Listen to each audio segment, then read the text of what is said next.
All right, we are live. Welcome, welcome, Anna, to our Creative Hustle group. Thank you. Ladies and gentlemen, I'm so excited to welcome my friend from Israel, Anna Wistrich. Hope I didn't butcher your last name. No. And we were just sitting here chatting and catching up. I had the honor of meeting Anna in person. I'm trying to figure out where was the last time. The first time we met in person was actually in Florida at Fabec, I believe, Yeah. wasn't it? Yep. Yeah. And of course, we hit it right off. One, because we speak the same language. Two, because well, she's just an amazing artist and a human. You will see. Thank you. And since then, it's been an awesome friendship. I actually got to visit her studio and store right in the bottom of the Jerusalem mountain in the most beautiful place. And also, Anna was involved in putting together an amazing, one of a kind conference in Israel. And I got super lucky to visit there as well. So yeah, we've been collaborating and doing business for quite a few years now. I can't even think. I want to say 5 or 6 years because COVID No, just it's around 8 years. 8. 8 years. That is just crazy because COVID just sucked the. I mean, we were robbed of seriously like 3 years. I feel like Yeah. that's really what happened. We were robbed. So I asked Anna to come and join us here because I always try to bring you guys a different perspective, and I thought, how cool could it be to talk to artists that are super professional, working hard, making a living, being an artist in the face and body art community in a different country. That actually, I want to say, the Israeli hustle is a little more aggressive than here.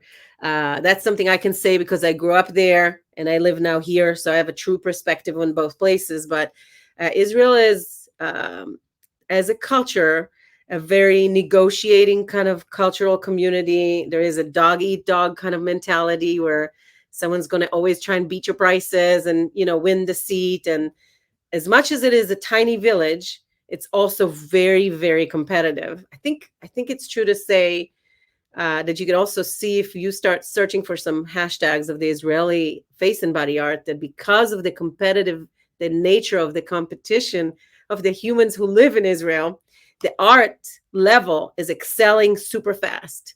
And I can't wait to hear some of Anna's input. But without further ado, welcome to the show. And I really Thank would you. just love to hear the very beginning first, because we all have this story of, I call it falling into this industry, since there's not really a school or a college or a simple path into becoming a face and body artist.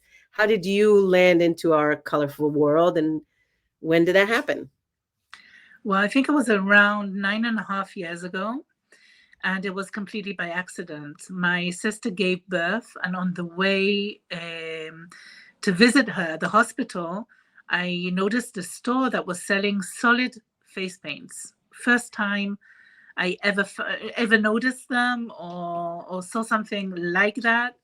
I was used to lipsticks, like oil paints, Yes, and grease paint. it Yeah. seemed, yeah, and it seemed really, really cool. And I bought all the colors they had in the store. And I decided that I was going to paint my daughter and my partner really, really cool for Purim, for the Purim festival. And I did. I love the paints, and I put them in the bathroom cupboard for nearly half a year. And then for my niece's birthday, I decided I would take them out. And then I saw a few YouTubes. I found a few really cool YouTubes, and I made my own split cakes, and I felt really professional, even though I wasn't. I bought some art brushes, and I think I did a really bad job. That means on the spot, I felt that I created art. And I told my sister to take pictures of everything because she has a talented sister. And I had so much fun, and I really enjoyed it. When I saw the pictures afterwards, I understood that I wasn't talented at all, that I did a terrible job, but the feeling that I had just wouldn't leave me. I felt that it was something that I could do. I felt like I found the thing that I was searching for all my life. I went to art school. I have 2 degrees in art, and I never found something that I really, really enjoyed this much. And I told my partner at the end of the birthday party, I told him, that's something that I could do for a living. I could do this. I could really, I'm going to do this. And that's the moment I decided that that would be my job, my full-time job. That's amazing. So 9 years ago, someone, by the way, is asking, saying, "Hi, ladies." I don't know who it is because they didn't give us permission to see the name on StreamYard, but we are live, and this is all happening right now. It's about 7 p.m. in Israel and noon here in Midlothian, Virginia. So 9 years into this industry, and at the time in your area, I want to say Israel was still kind of new to this world, right? There was not a lot of inspiration to draw from, walking down a market or seeing a festival and seeing people being decorated as much. Is that correct? Well, I'd never seen face painting in Israel before, and when I did my research, I found a group of 30 face painters in Facebook, a closed group, which actually didn't want to accept me because they told me that I'm not professional and I'm new and they don't accept new people. It's a very closed community. Oh. And it was mainly happening in festivals and a few birthday parties. And it was really at the beginning. There wasn't so much a culture of face painting. And I'd never seen a face painter ever. So for me, Right. it was new. All my research was done in forums all over the world. There weren't so many Facebook groups. I found forum groups, and I just read about 10 years of Of content. conversations. Yes. I And believe you. and Well, I you took a speak, notebook. your English is amazing. How do you speak English so well? Obviously, it's not your Um, first language, right? Or is it? English is my second language. French is my first language, and Hebrew is my third. So, and my English should be better, but I don't have the opportunity to speak so much. I was born in London. Oh, gotcha. Well, yes.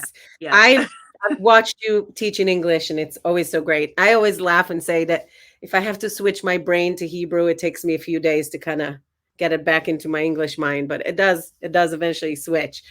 Um, so yeah, that's a big difference because the face painting culture here in the US is that in every festival and outdoor event, just about there's always a face painter. I can say that was the case also 9 years ago. So in Israel, when you think about 9, 10 years ago, it was very little, and suddenly it exploded there as well. So Yeah. what is it that you love about face painting? What, aside from the creative side, what is it that really won your heart? First of all, I love color. I love colors. So just opening my kit gives me a lot of satisfaction, even before there's somebody sitting on the chair. So that's the first thing. I love how it makes people feel. I love the transformation. I love the look in the mirror when somebody looks at themselves in the mirror. I love that they go away with something and they have it makes everybody else look at them and talk to them differently.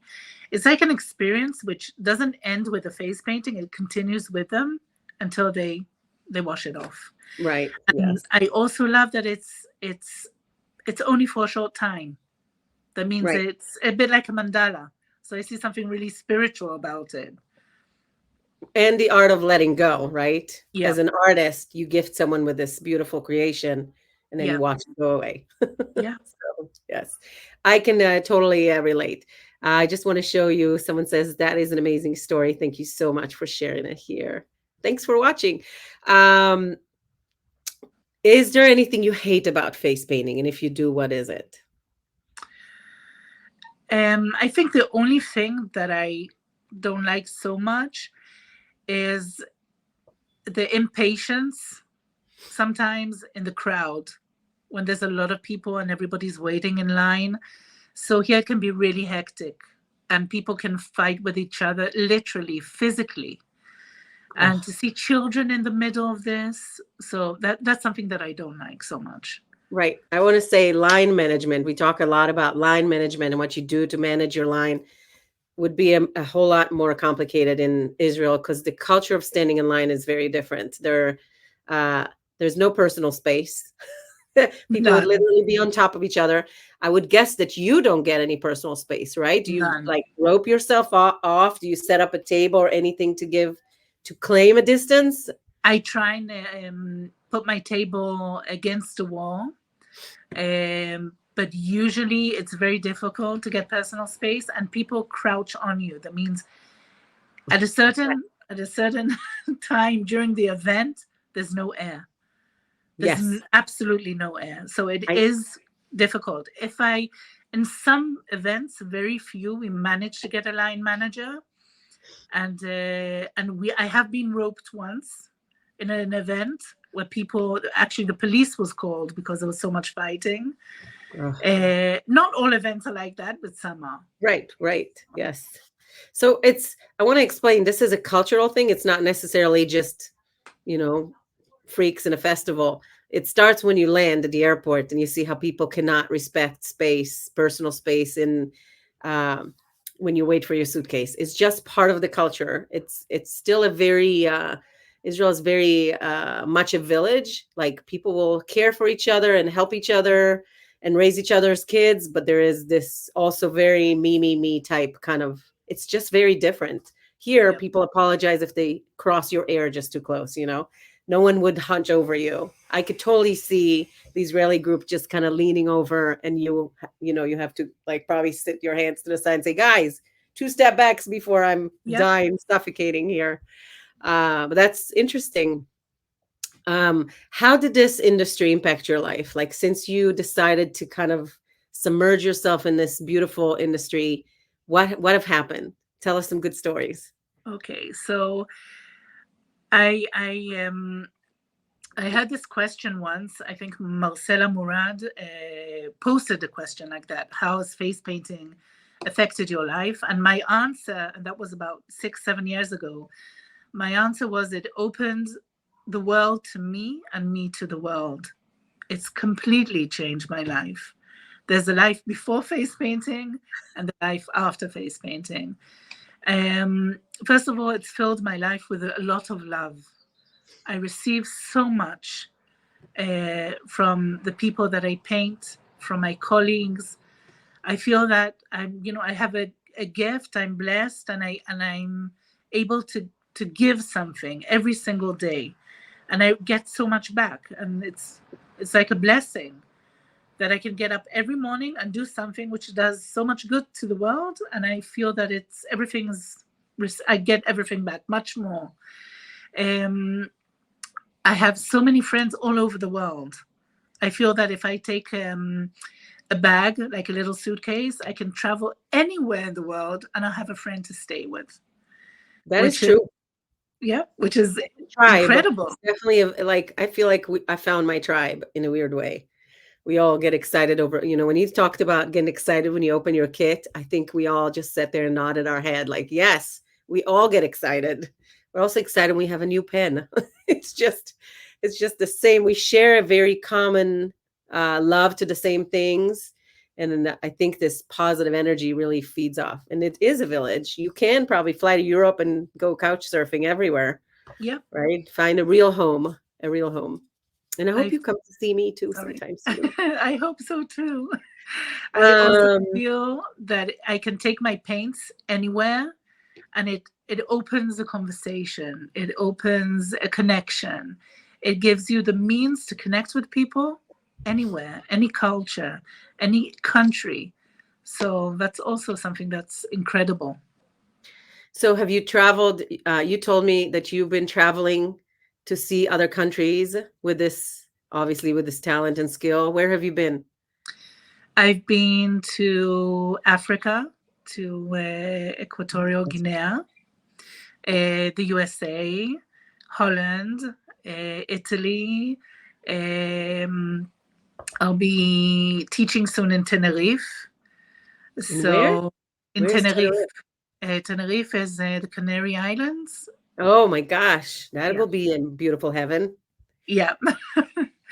So, and I hope it'll take me to many more places.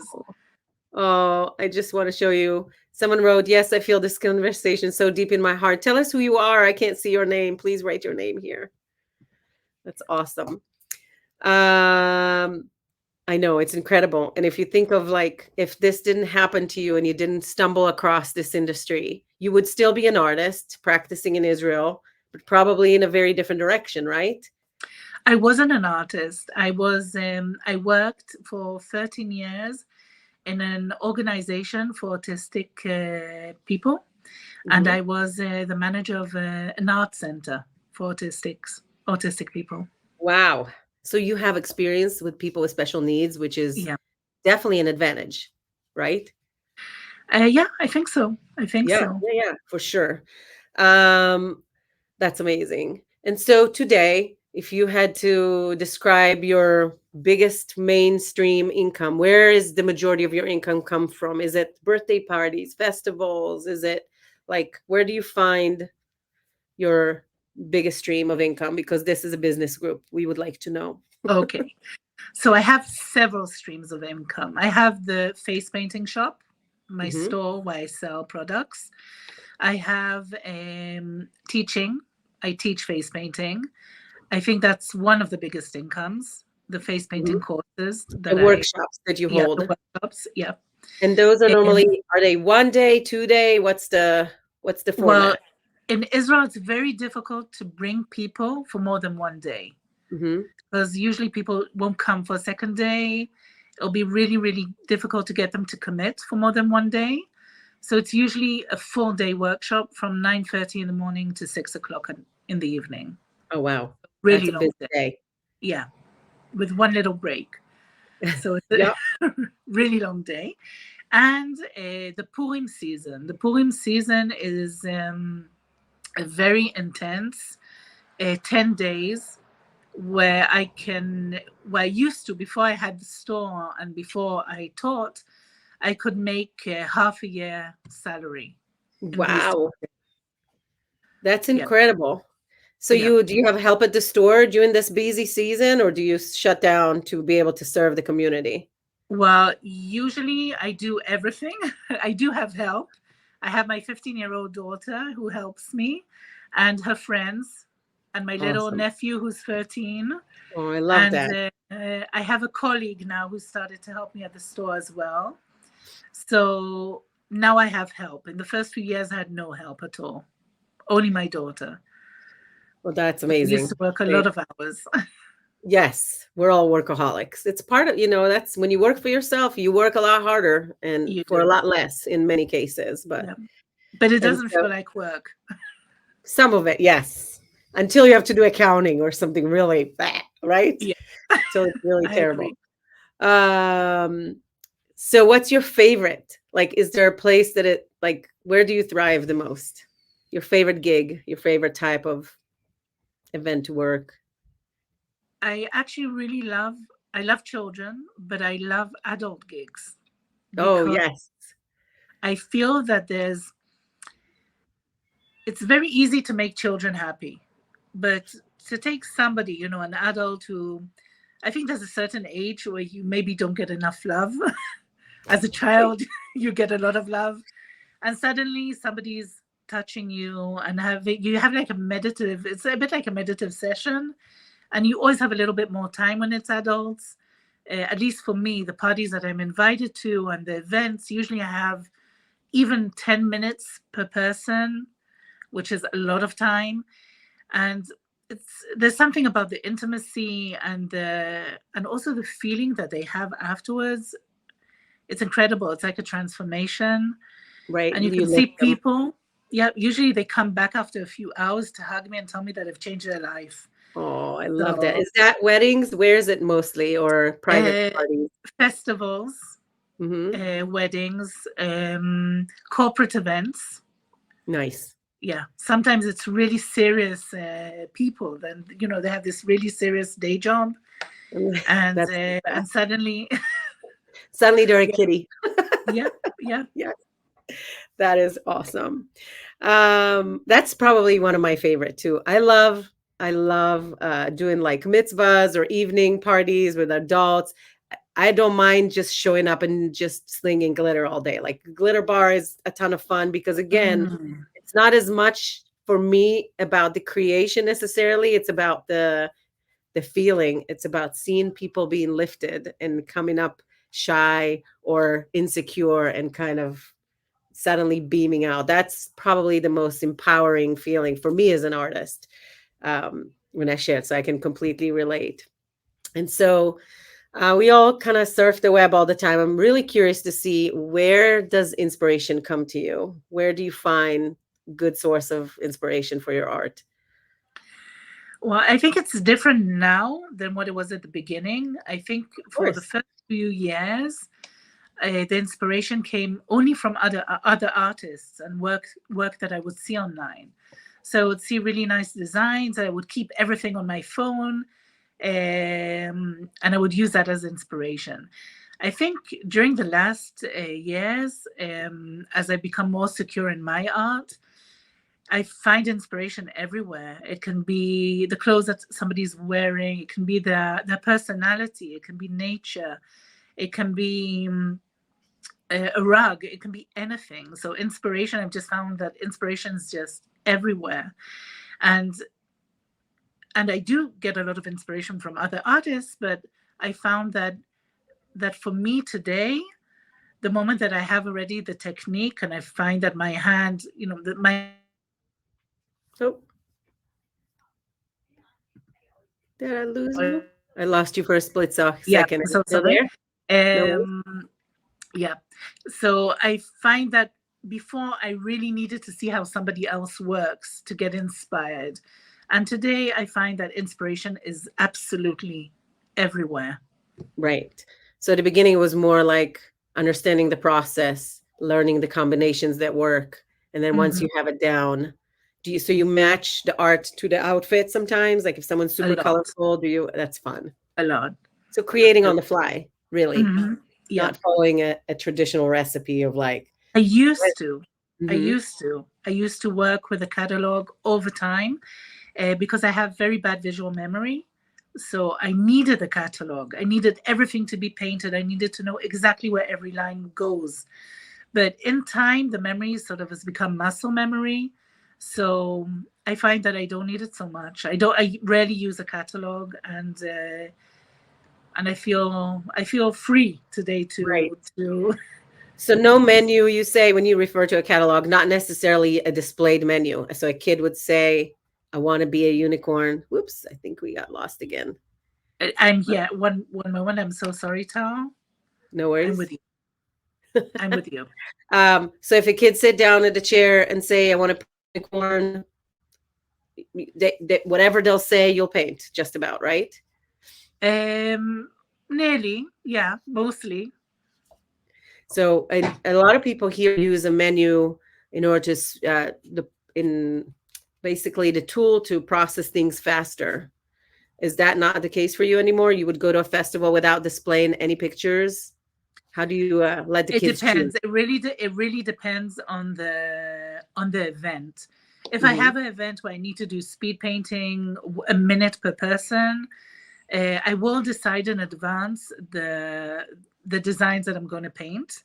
Hmm. They might vary a little bit. I will use sometimes a menu in these kind of events, but usually, if I have the option not to, then I prefer not to because I find that it gives me a lot more freedom to suit the design to the child. Right. Because otherwise, they want exactly what they see in the menu, and it's not always the best design. Right. For them, or yeah, Yeah, for sure. yeah, For especially if they sure. have tiny foreheads. Right. Yes, we all know that problem. Yeah, and we're the country of the tiny foreheads. So if how did you develop your style, or could you define your style a little bit and talk about it? I mean, I could tell you what I see, but I really want to hear it from you. Okay. I think I'm a bit of a minimalist. Um, I usually find that less is more. So I try to do the minimum I need to get the effect I want. Um, I love inventing my own combinations. I Like color usually, combinations? When you say um, combination?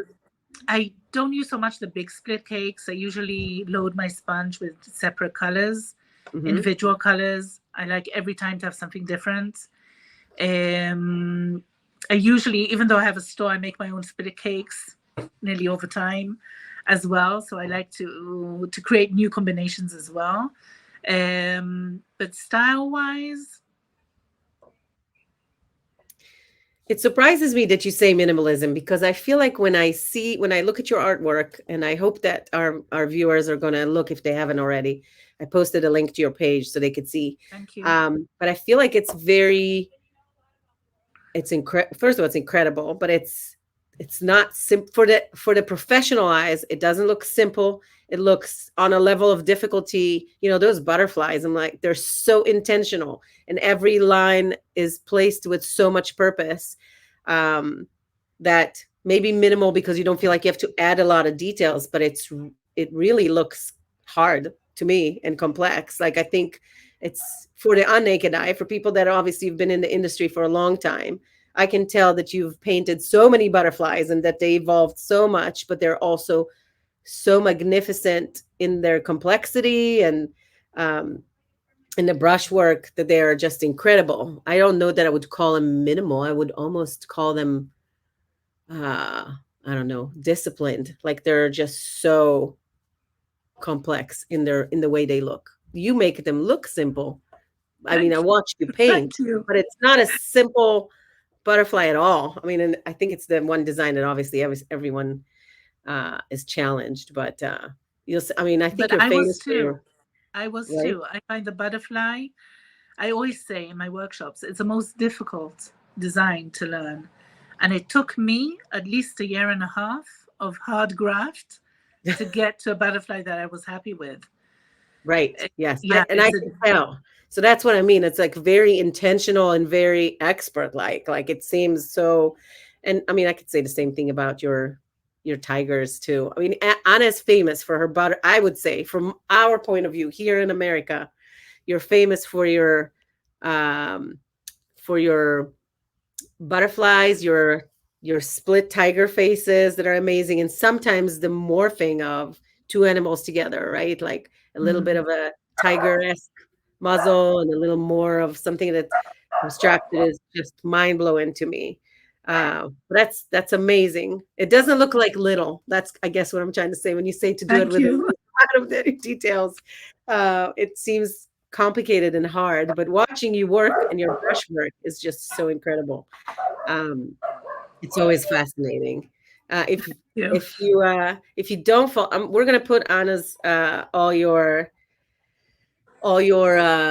handles for social media so our viewers can follow you at the end. But you should watch Anna, and she's got great stories and on Instagram and on Facebook, and yeah, so you should follow all the thing. One of our viewers said it take me 7 years to make one butterfly, like was one to avoid for the longest time, offering flowers or princess instead. Yes, even though it's one of the most requested designs, right?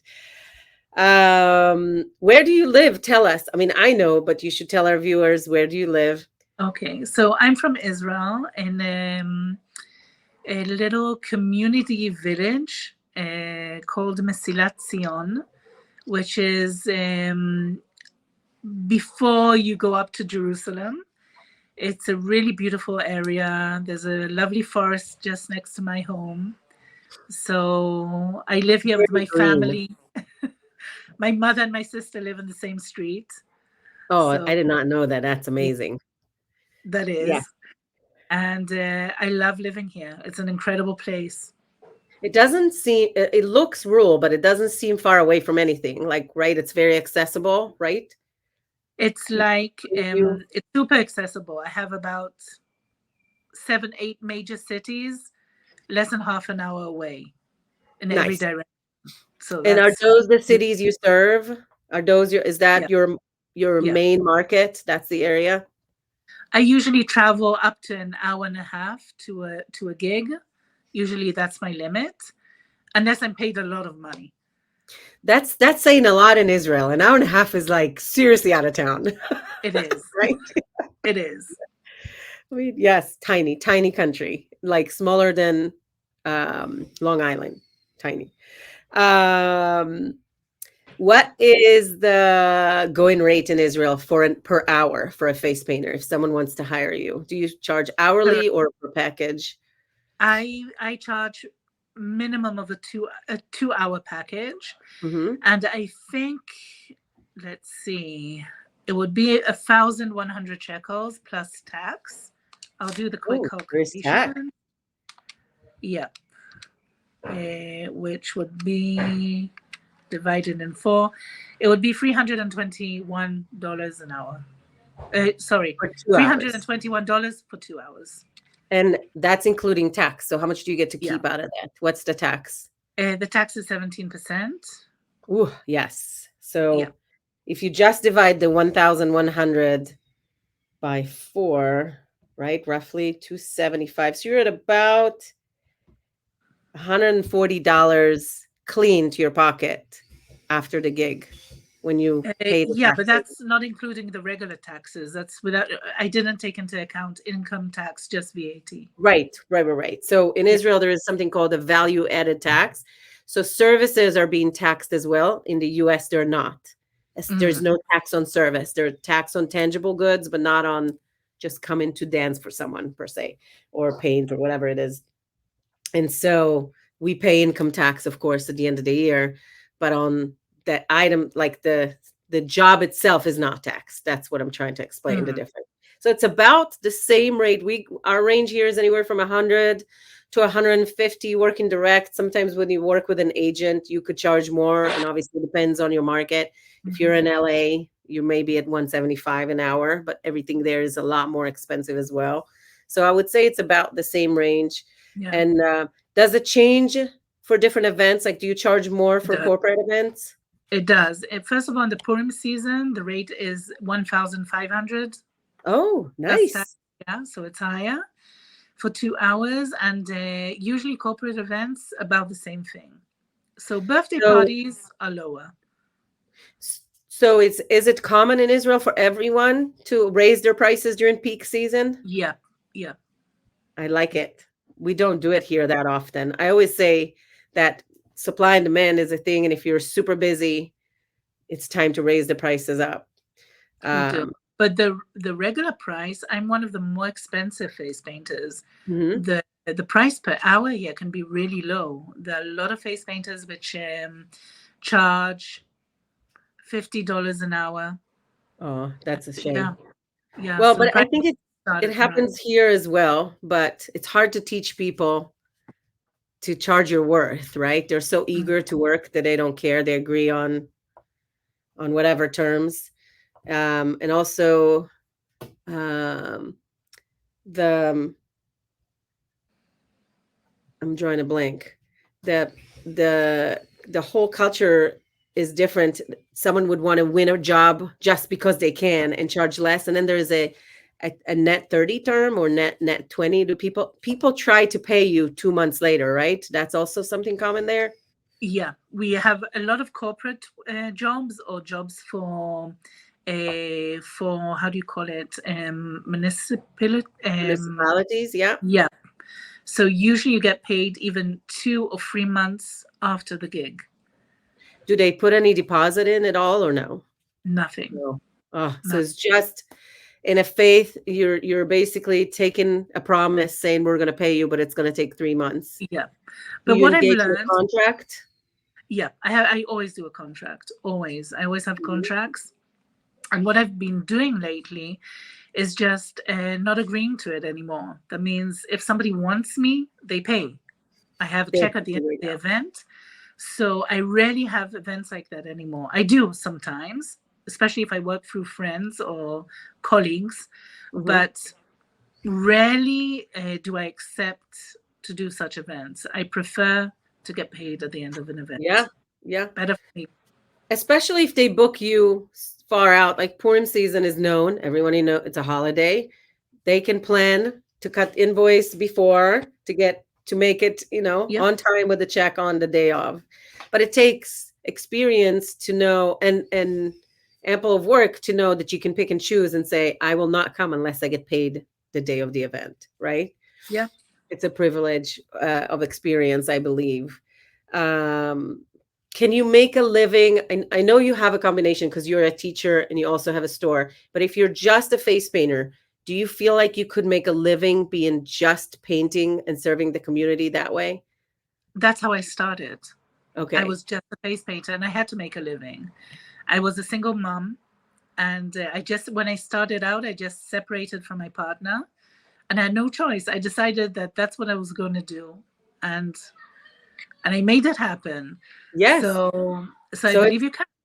yes. Well, you're the living proof it is. That is Yeah. awesome. I think it Mm, takes some bravery to be able to just jump into, a leap of faith of getting into this community and hoping that things are going to be well, and knowing, to try. A lot of people started as a side hustle, and it takes time separating, or something has to kind of push you into the water to kind of swim and say, it's going to be okay. You can make a living doing this, especially if you work hard into promoting yourself and do yep. all the right things.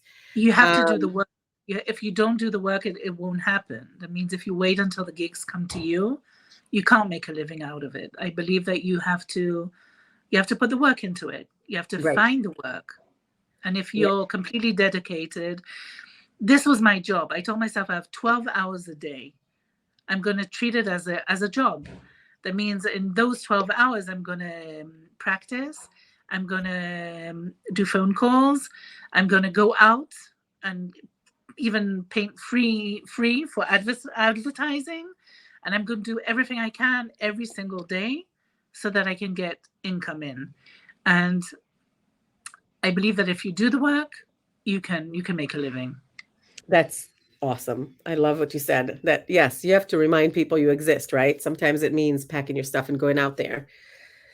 I want to talk a little bit about COVID. I know like we're marching away from it, but it's important for me to talk about it because I feel like our community got hurt so bad, and it was such a hardship. Like no other community was ever shut down like we did, the entertainment industry in general. And I think that everyone could relate to some sort of a story of struggle and hardship. So, what did you do during COVID, and how did you survive?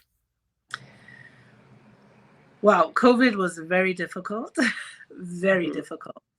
There was absolutely no gigs, no work at all, nothing. No work, no face painters, buying products as well. So the store Right, was closed. It was impossible to teach because we were prohibited from leaving the house um, for a very long time. So there was no workshop. So absolutely no income. There was a little bit of help from the government, but I was very careful not to take everything that I was promised because I knew I would have to pay back money. And that's what happened to many businesses. They found themselves afterwards paying back a lot of money to the government, and I chose not to do that. Um, I had a few colleagues that did online courses, hmm, and that helped me because the students bought the products from me, so that helped me a lot. So that was help from colleagues. Um, I told myself that I should open an online workshop, but I felt so depressed during COVID that I didn't have the energy to do it. right. We just try to not spend anything, to spend as little as possible, and to sort of, I would say, live on the fuels of the remaining petrol and be really, really careful with our spending. And the little that I did make it, last for a long time. Um, and mainly I put my focus into my daughter and schooling her, but I actually nearly nothing. It was really, really, really difficult. Very Did you? difficult. Israel was very extreme. Like people were basically homebound for quite a long time without being allowed to be out. Here it was slightly different, still very difficult, but not like police on the streets type difficult. But it was very depressing. I think it was just crushing emotionally. It was just so crushing. I I didn't paint anything. Like you would think you would have all this downtime and you would want to create, but it was so No, dark that there was zero desire to create, which I probably should have, but I just couldn't even bring myself. But so surviving with minimal income to none, just about. And so, how did things kind of? Did you have any like side plan, or like, or did you just kind of just hung tight and waited for the wave to pass, basically? I did wait for the wave to pass. I decided that if it would continue, I would open an online course. And I was looking at other possibilities to earn a living. There was a possibility to start teaching math. I found out that I'm a really good math teacher during COVID. I taught my daughter. I learned everything and I taught her. And it would have been possible to make an income out of it, but I didn't want to. I really hoped that it would just pass. And it did. Like we can look back now and say, last year was it a normal year for you at that point? Yeah, yeah, Yes. So things came completely. back in full force, They did. They and did. that's incredible. And even more, that means there was a feeling that everybody wants to party. Oh, Everybody that's great. party. There were like everybody wants to fill up the energy that everybody wants a party, everybody wants a face painter. It was like the moment it ended, it was like a stream of work, non-ending work. I feel that I've been working like nearly 12 months without a vacation. I I'm right Which is there good. with you. I feel it too. I do take vacation sometimes, but it's so hard. Like you have to set the calendar and commit to those days, and it's always so hard, but it's incredible to see. So I'm glad that the Israeli community didn't stay apart, because I felt like it was such a tear in the community. It's good to know that people were thrilled to get back together and being outside, being next to other humans, and we're just not made to be apart like that. And so, what was the biggest, I guess, lesson? Was there a big lesson that the pandemic taught you? Like, was there any takeaway from it? I learned a lot from Yeah. this period, especially I believe, or I want to believe, that if such a thing would hit again, I would deal with it differently. That means I would have a backup plan. I Hmm. would go into, or I'm planning now to go into the online teaching as well, because there is an international platform that we can use, and I haven't taken any advantage of it. So I feel that that's an option as well. And I hope it won't happen. I hope we won't be in such a situation again. I Yes. really hope so. But I think that I would try and find the will to create, because I think that I really, like you said, I lost it. I didn't want to create anything during this time. Right. And No, it was dark. It was, yeah. yeah, Coming to work for us here, it was so hard because we had to fight to stay, to pay the rent and stick around, and there was definitely government aid, but it took so long to come.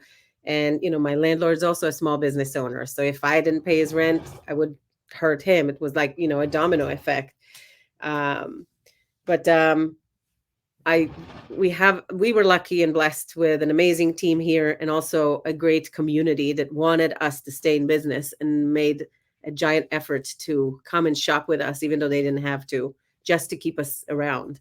And people would just call and say, I just want to buy a gift card because we want you to stay open. And that was just so heartwarming and humbling. It really taught me a lot of lessons about the power of a community, because our business was so split. We had the online store, and the community was great, but we're celebrating birthday parties here, and we have classes and events, but I just a studio by itself could never thrive and survive unless there was a big engine behind it, because all these things cost so much money. And suddenly I realized that it's really the local community that saved the online store. That's really, it happened mm, completely backwards, which that's was incredible. amazing. Yes, it was very incredible. I still feel very, very blessed. And so, I know we've been chatting for almost an hour. I don't know if any of our viewers have any specific questions for Anna, but if you do, please chime in at any time. So one question that's just kind of more general. How did your industry in Israel change since you started? Like, what kind of changes do you see as you grow inside of it? Incredible changes, incredible. It's not the same industry. It's like, Right. well, first of all, the kits. Everybody has an incredible face painting kit. It didn't exist. People Oh, would come with 2 or 3 colors, um, a disposable glass, and 2 paintbrushes. That was a basic face painting kit. mhm. So there wasn't such a thing. And I feel I have a part in it, but Yes, it's you really do. nice to see that people have beautiful kits, beautiful colors, displays. So it looks really professional. It's become professional. It Hmm. wasn't. It was like, it was something that was extremely unprofessional, and now it's become professional. People take pride in saying they're a face painter. We have a wonderful community, Hmm. really wonderful community, a really big community, which is all the time growing. Um, we have artists which are coming from different areas in the world to teach. We've had a few local events as well. We have some jams. So we have these wonderful things happening all the time in the community. The level of face painting has risen extraordinary. It's not the same level. So I it's think it's competitiveness. People are constantly trying to up yeah, their game, yeah, right? yeah. We have quite a few really good face painters, and people want to be good. People want to learn. There's a thirst for knowledge. It is very competitive, but that's Israel. It's a Yes. competitive That nation. that is Yeah, it's a cultural thing, which is yeah, I think it's incredible because it forces you to be excellent if you want to stick around, right? You can't just stay doing the same thing because there's like no, this train and you have to catch it all the time. yeah, yeah. That's You have to. amazing. You have to practice. For me, it's all the time practicing. I usually don't. I used to, maybe at the beginning I was a bit afraid of competition, but today I feel that the more you teach, the better you become. The more you Absolutely. create, the better artist you become, and it's also good to have more good people or talented people with you. So I think Yes, everybody you're thrives building on the it. community, like for sure. Mhm. You're sitting there teaching the next generation and building this community to be good. For sure, for sure. And so here in the US, mainly on social groups, I always laugh and say, I was like, there's this constant drama about people are constantly complaining. There's all these bickering. Does it exist in Israel? Of course, everywhere. All right, First then. of all, Yes. people love to gossip. People love to fight. People love drama. I'm usually very careful, and I never, ever, except maybe once in my whole life, have ever answered a snarky comment. I never Nice. put my and I think it's really important to be professional when we write in social media. We have to be really really careful about what we write as well. And I try to stay out of the drama. I think I That's usually some wise succeed, words. but sometimes it just happens. It happens around you, even if you don't want to be part of it. It happens. Um, but I think a lot of the times it happens when people are not so sure in their place in the community, or it comes sometimes from being